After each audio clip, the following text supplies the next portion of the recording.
Жамбыл облысы Шу ауданы. Саламатсыздар ма, құрметті оқушылар? Бүгінгі сабағымыздың тақырыбы орнында бұрылу, бір қатардан екі қатарлы және керісінше сапқа тұрғызу.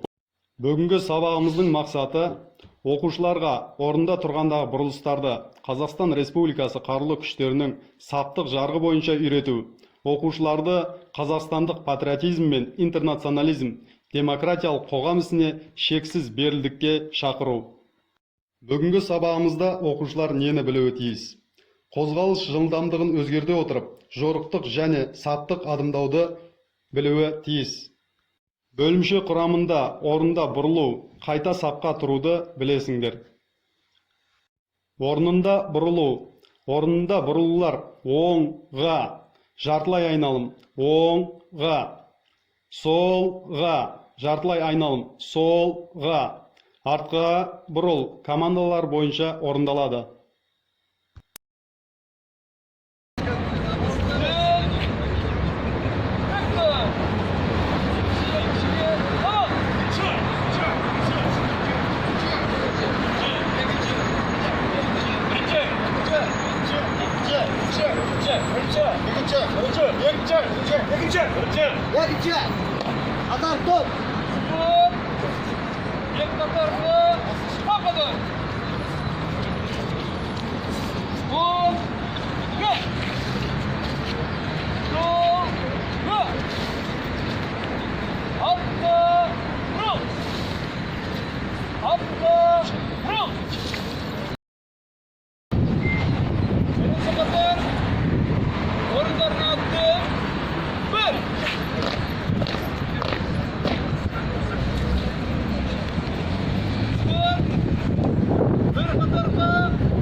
Құрметті оқушылар, сіздерге үйге тапсырма.